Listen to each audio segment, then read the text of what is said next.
안녕하십니까. 저는 고려 21 행정사 사무소의 임현 행정사입니다. 오늘은 군인에 대한 징계 처분 중 군기 교육에 대해서 살펴보도록 하겠습니다. 오늘 영상의 내용이 도움이 되었다면 구독, 좋아요 부탁드리겠습니다. 그리고 이 영상의 끝부분에는 관련된 영상이 연결되어 있으므로 필요시에는 참고해 주시기 바랍니다. 군기 교육은 징계 처분 중에 하나입니다. 군인은 이제 계급별로 장교, 준사관, 부사관으로 되어 있는데 이 장교, 준사관, 부사관 그러니까 병 이외의 계급에 대해서는 징계 처분이 종류가 파면해임, 강등, 정직, 감봉, 근신, 견책이 있습니다. 여기서 근신은 일반직 공무원과는 다르게 군인의 경우에는 이제 근신이 하나 더 있습니다. 그러니까 일반직 공무원은 파면해임, 강등, 정직 그리고 근신, 견책이 있고 이 중에서 파면해임, 강등, 정직이 중징계이고 감봉, 견책이 경징계에 해당이 됩니다. 그런데 이제 군인의 경우에는 이제 근신이 추가로 있다라는 것입니다. 참고로 이제 군무원의 경우에도 일반직 공무원처럼 파면해임, 강등, 정직이라고 하는 중징계와 감봉, 견책이라는 경징계가 있고 이제 근신은 없습니다. 오늘 살펴볼 군기 교육은 이제 군인 중에서 병사, 용사에 대한 징계 처분 종류의 하나인데 그 징계 처분의 종류는 강등, 군기 교육, 감봉, 휴가 단축, 근신, 견책이 있는데 군기 교육에 대해서 살펴보겠다라는 것입니다. 먼저 첫 번째로 2020년 8월 5일부터 벌써 이제 4년 이상이 경과했습니다. 2020년 8월 5일부터 구한말 군대가 최초 창설된 후 고종 때부터 유지가 되어 오던 영창제도가 124년 만에 폐지가 되고 군기교육 제도가 도입되면서 시행되었습니다. 이게 2020년 8월 5일부터 라는 것입니다. 그래서 군기교육 제도라고 하는 것은 군인사법이 개정이 되면서 시행이 된 것이고 당시 군인사법 그 규정에 의하면 당시의 징계 절차가 진행 중에 있는 사람부터 전부 다 이제 적용이 되었던 것입니다. 그래서 어쨌든 종전에 이 영창은 그 실무부대에서는 이제 당시에 헌병부대, 지금은 이제 군사경찰 부대에서 부대로 이제 변경이 되었죠. 당시 헌병부대에서 운영을 했는데 이 헌병부대에는 이제 영창에 형사 절차에서 범죄 혐의에 의해서 재판을 받아서 아직 형이 확정이 되지 않은 미결수가 있었을 뿐만 아니라 일반 부대에서 그 영창 처분을 받아가지고 입창된 인원들이 있었습니다. 그래서 당시에는 이제 헌병부대에서 이 영창 제도를 영창을 실제 운영을 하면서 각급 부대에서 입창된 인원들에 대해서 헌병부대에서 영창 제도로서 이제 관리를 하고 있었던 것이 지난 2020년 8월 5일부터 영창 제도는 없어져 버리고 대신 군기교육 제도가 도입돼서 현재 시행되고 있더라라는 것입니다. 그래서 이와 같은 군기교육 제도가 어떤 것이냐라는 것을 이제 계속 살펴보겠습니다. 두 번째는 이와 같은 군기교육 처분의 기간과 횟수 제한이 어떻게 되느냐라는 겁니다. 1회 징계마다 15일 이내로 규정이 되어 있습니다. 그래서 징계 절차를 거쳐가지고 군기교육 처분 3일, 5일, 10일, 15일까지 할 수가 있는 것이고 이러한 군기교육 처분은 징계 사유가 발생이 되어서 징계위원회가 개최가 돼서 이러한 적법한 징계 절차를 거쳐가지고 군기교육 처분을 할 수가 있는데 이러한 군기교육 처분은 횟수 제한이 없다는 얘기입니다. 뭐 한 번 할 수도 있고 그다음 두 번 할 수도 있고 그러니까 이번에 15일 군교육 처분을 받고 나서 그 이후에 징계 사유가 발생해가지고 두 번째 15일 군교육 처분할 수가 있는 것이고 그 이후에 또 3회째 군교육 처분할 수가 있는 것이고 계속할 수가 있겠다. 그래서 현행 규정은 횟수 제한이 없습니다. 횟수 제한이 없다라는 것이고요. 이와 같은 군기교육 처분은 토, 일요일, 공휴일에도 전부 다 이제 포함이 되는 것이죠. 그래서 이 군기교육 처분은 군기교육대에 입소를 해서 교육을 받는 것인데 이 군기교육대는 장성급 이상의 부대에서 운영을 하고 있습니다. 그래서 원 소속 부대에서 이 군기 교육을 운영하는 부대, 군기 교육대에 입소를 해서 교육을 받게 되는 것입니다.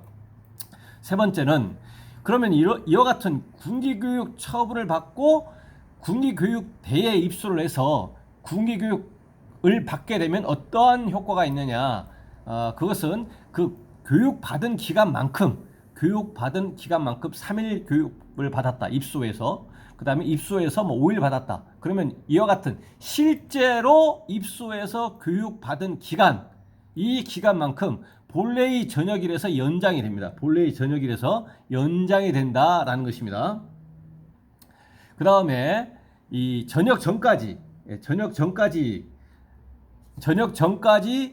만일 군기교육 입소 일정이 없다. 그러니까 적법한 군기교육 처분을 받고 나서 징계 절차를 거쳐서 군기교육 처분을 받고 기다리고 있는데 내가 전역을 하기 전까지 군기교육 입소 일정이 없다라고 하면 본래의 전역일에 그대로 전역을 하게 됩니다. 그대로 본래의 전역일에 전역을 한다라는 것이고요. 그리고 군기교육 입소를 한 경우에 실제로 입소한 경우에는 그 입소한 기간만큼 전역일이 연장이 된다라는 것입니다. 네 번째 보시면 군기교육대에 입소를 했습니다. 입소를 했는데 뭐 교육을 받다가 뭐 질병 등의 이유로 중간에 퇴소하게 되면 어떻게 되냐라는 것인데 중간에 퇴소하게 되면 어떻게 되냐? 중간에 퇴소를 했는데 의무 복무 기간이 남아 있더라. 의무 복무 기간이 있고 중간에 퇴소했습니다. 하루든 이틀이든 3일이든 이것까지 포함해서 의무 복무 기간이 그래도 남아있다라고 한다면 다시 군기교육대 입소 일정이 있게 되면 재입소를 할 수가 있겠다라는 겁니다. 다시 입소합니다. 다시 의무 복무 기간이 남아있다면 다시 입소한다라는 겁니다. 그런데 군기교육대에 입소해서 중간에 퇴소를 했는데 그 군기교육대에 입소한 기간만큼까지 고려를 하더라도 의무 복무 기간이 끝나가지고 그 의무 복무 기간이 끝날 때까지도 군기교육대 입소 일정이 없다라고 하면 전역을 할 수밖에 없겠다라는 겁니다. 이 전역을 한다라는 것입니다. 여기서는 이제 재입소를 할 수가 있겠고 여기서는 이제 전역을 할 수밖에 없겠다라는 겁니다.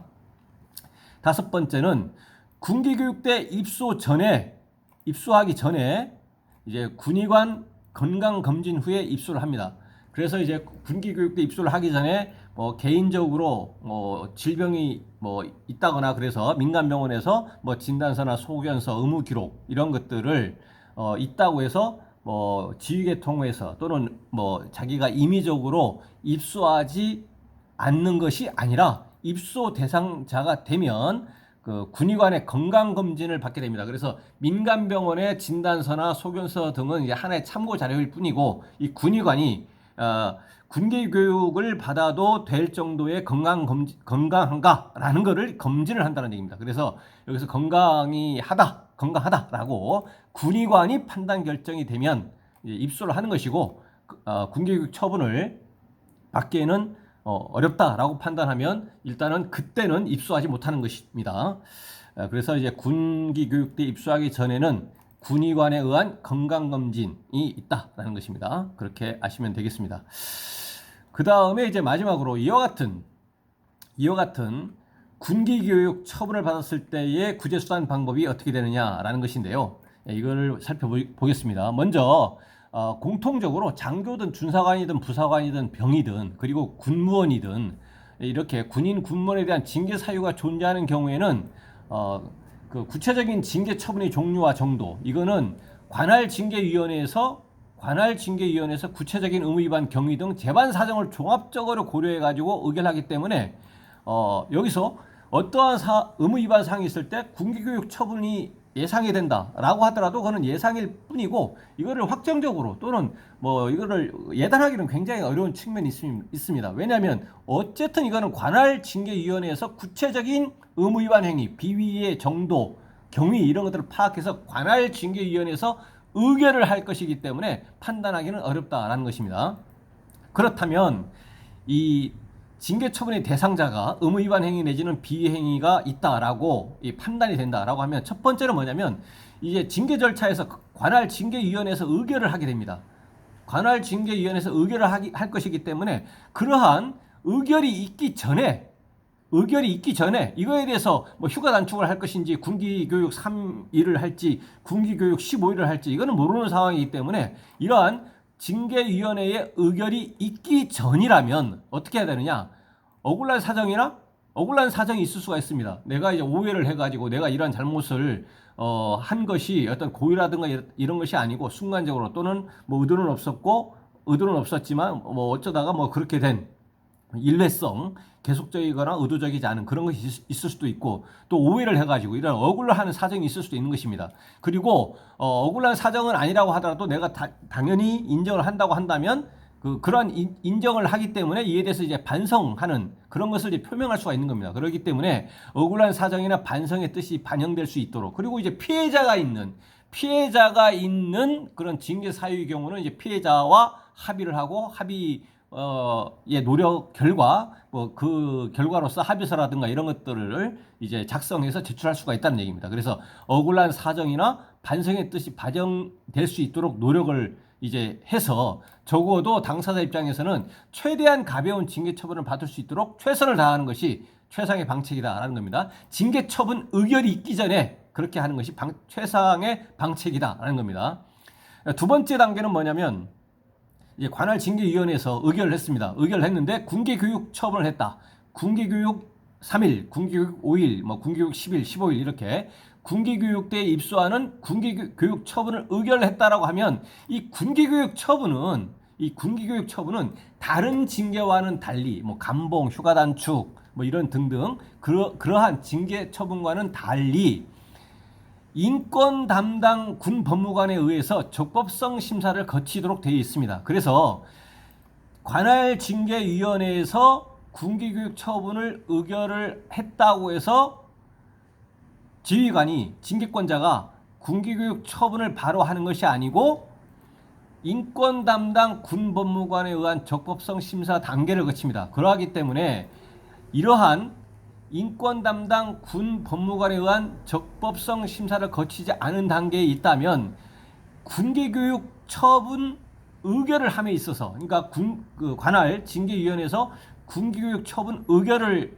하고 나서 인권 담당 군 법무관에 의한 적법성 심사를 하기 때문에 적법성 심사에 뭐를 반영해야 되느냐? 군기교육 처분 의결을 함에 있어서 반영되지 않은 억울한 사정 이런 것들이 적법성 심사에 반영될 수 있도록 그리고 이러한 적법성 심사에 반영되는 것은 적법성 심사 기준에 부합될 수 있도록 이러한 관련 자료 등을 이제 법무부 그러니까 인권 담당 군 법무관에게 제출함으로써 적극적인 조치를 할 필요가 있다라는 것입니다. 그러면은 이 적법성 심사를 거친 결과 인권 담당 군 법무관이 최초에 관할 징계위원회 의결이 군기교육 처분 15일 나왔던 것이 이것이 여러 가지 이유로 봤을 때 인권 담당 군 법무관에 의한 적법성 심사 결과 이것은 너무나 가혹하다라는 등의 이유로 군기교육 10일로 된다거나 또는 군기교육 5일이 휴가 단축 5일로 변경된다거나 징계 처분의 종류가 아예 변경돼 버린다거나 이렇게 해서 인권 담당 군 법무관이 이렇게 적법성 심사 결과 의견을 표명할 수가 있습니다. 의견을. 그러면 이제 지휘관은 징계권자는 그 의견에 대해서 다른 특별한 사정이 없는 이상 이제 수용을 하도록 되어 있다라는 것입니다. 그렇기 때문에 적법성 심사 단계에서 무엇을 하느냐 이것도 굉장히 중요한 사안이 되겠습니다.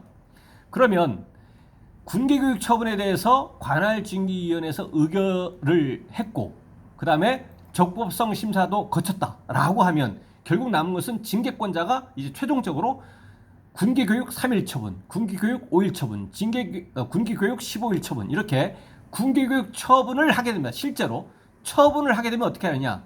관할 징계위원회 의결 후에 징계권자가 징계 처분을 이미 했습니다.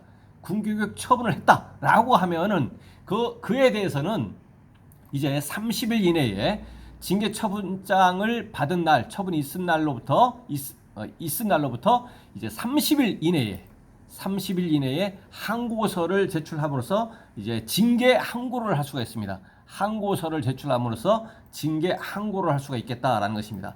그래서 이제 항고서와 항고 이유서, 다음에 증거 자료를 이렇게 제출을 해야 됩니다. 그래서 항고를 할 수가 있겠다. 30일 이내에. 그러면 이 항고를 하게 되면 이제 항고를 하는 경우에는 그 원 징계 처분보다 감경되거나 그대로 유지될 수는 있을지라도, 그러니까 군기교육 처분 15일이다 그러면 기각한다라고 해서 본래의 군기교육 15일 처분이 그대로 유지가 되거나, 또는 군기교육 15일 처분을 군기교육 5일 처분으로 감경한다. 또는 군기교육 처분을 아예 징계 처분의 종류를 변경시켜버리는 휴가 단축 5일로 변경한다. 이렇게 해서 가벼워질 수가 있습니다.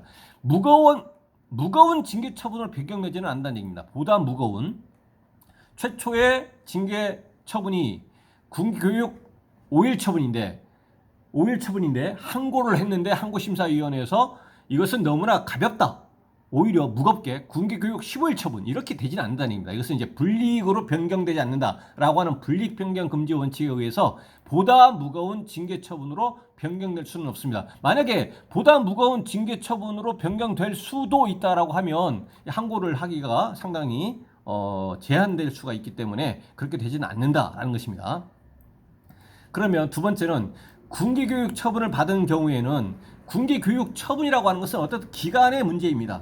군기교육 1일부터 15일까지가 있습니다. 특히 말년병장이라고 해서 군 전역이 얼마 남지 않은 인원들에게 더욱더 해당이 되는 것일 수가 있는데, 군기교육 처분 기간이 15일까지다 보니까 이 군기교육 처분 15일 동안 군기교육대에 입소를 해가지고 군기교육을 이제 받아버리면 그 받은 기간만큼 본래의 전역일이 연장이 될 수가 있습니다. 그러하기 때문에 이러한 군기교육 처분을 집행이 되는 것을 정지시키지 못한다면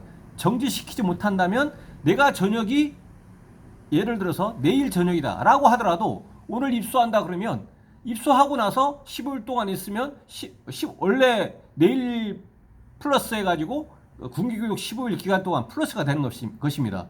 이렇게 되다 보니까 이 군기교육 처분에 대해서 실효적으로 감경을 받기 위해서는 군기교육 처분에 대해서 취소 또는 감경해달라는 취지로 항고를 하면서 다음에 집행정지 신청을 해야 됩니다. 집행정지 신청을 하게 되면 적어도 항고심사 결과가 나올 때까지, 항고심사 결과는 일반적으로 1개월, 보통 2개월 이렇게 후에 결과가 나옵니다. 그때까지는 군기교육 처분에 대한 집행이 정지가 되기 때문에 군기교육 입소를 하지 않아도 된다라는 얘기입니다.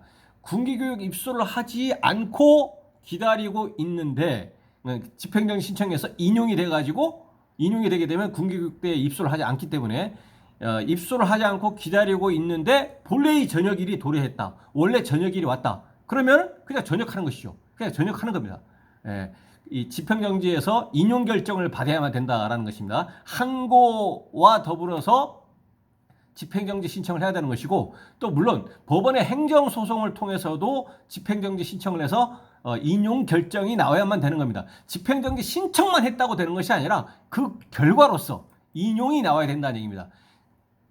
군기교육 처분의 집행을 정지한다라고 하는, 받아들이겠다라고 하는 인용 결정을 받아야만 군기교육 처분이 집행이 되는 것, 군기교육 처분을 받고 입소하는 것이 정지가 되는 것이 된다라는 겁니다. 그렇지 않으면 군기교육 처분이 집행이 된다는 얘기입니다. 왜냐하면 집행 부정지가 원칙이기 때문에 다른 징계 처분을 포함한 다른 행정 처분과 동일하게 항고라든가 이런 불복 처분을 했다고 해서 그 자체로서 군기교육 처분이 집행이 정지되지 않고 별도로 집행정지 신청을 해서 인용 결정을 받아야만 군기교육 처분의 집행이 정지될 수 있다라는 것입니다. 그런데 항고 사건에서 집행정지 신청을 별도로 해야 된다고 했습니다.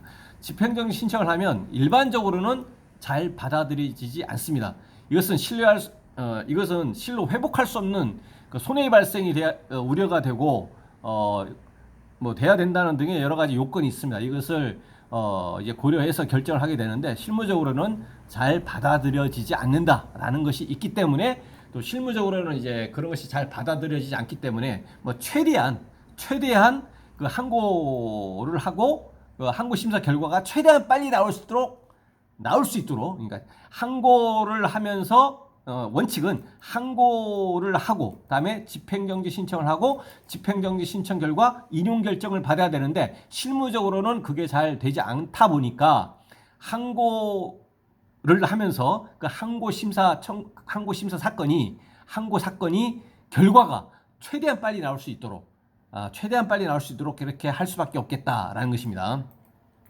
근데 법원을 통해서 행정소송을 제기하면서 이제 집행정지를 할 수가 있는데 이것도 마찬가지입니다. 법원을 통해서도 집행정지 그 신청을 했다고 해서 다 되는 것이 아니고 그 사건에서 개별 사건에서 인용 결정을 받아야만 된다라고 말씀드린 바와 같고 근데 이것도 실질적으로는 쉽지가 않습니다. 왜냐하면 이 법원에서 집행정지 신청 사건에 대해서 이제 심리를 하게 되면 여기에 참석을 해야 되거든요. 본인이 참석을 해야 되고 그러면 일반 그 법원이 이제 그 도시에 있는 반면에 특히 하급 부대일수록 이제 그 교통이 원활하지 않기 때문에 여기에 직접 참석을 해야 되고 그러면 참석을 한다라고 하면 부대의 그 운영상의 사정이 있을 수가 있는 것이고 또 시간이 외곽지라든가 뭐 그런 부대에 근무하고 있는 경우는 시간이 있고 또 이동하는 비용 이 비용보다도 이런 그 참석하는데 그 어려움이나 또는 시간적인 것이 있다 보니까 실질적으로 본인이 참석하기에는 굉장히 어렵다 보니까 대리해서 변호사를 선임해가지고 참석할 수 있도록 해야 되는데 그렇다면 이제 변호사 수임료 등의 비용이 부담이 있다라는 얘기입니다. 그래서 법원을 통한 집행정지도 그렇게 뭐 간단하지는 않겠다라는 겁니다. 그러니까 집행정지 신청 사건에서 법원 심리에 참석을 해야 되고 그 다음에 근무 여건에 따라서 소요되는 시간 그리고 변호사 선임료 이런 비용들 때문에 어려운 측면이 있습니다. 그래서 이 모든 제도 자체가 완벽하지는 뭐 없습니다. 그래서 현재 상황에서는 이러한 뭐 여러 가지 어려운 측면들은 이제 다시 보완하는 쪽으로 제도 정비가 또 될 수도 있고 이렇게 하겠지만 현재로서는 군기교육 처분에 대해서는 받으면 불복할 수 있는 것은 첫 번째 항고로서 다툴 수가 있겠고 그다음에 집행정지 신청을 통해서 인용 결정을 받은 경우에만 집행이 정지가 되는데 실무적으로는 쉽지 않더라라는 것이고 그거와 별개로 법원에다가 그 행정소송을 제기하면서 집행정지 신청을 또 할 수가 있는데 이 경우에도 이제 또 어려운 측면이 있다라는 내용입니다. 그래서 이와 같이 오늘은 군기교육 처분에 대한 일반적인 내용과 그 구제수단 방법에 대해서 그 개괄적으로 이제 살펴봤습니다. 네, 오늘 영상의 내용이 도움이 되었다면 구독, 좋아요 부탁드리고요. 그리고 그 혹시라도 궁금한 사항 있으시면 댓글 남겨주시면 대댓글이나 별도의 영상으로 답변 드리겠습니다. 네, 감사합니다.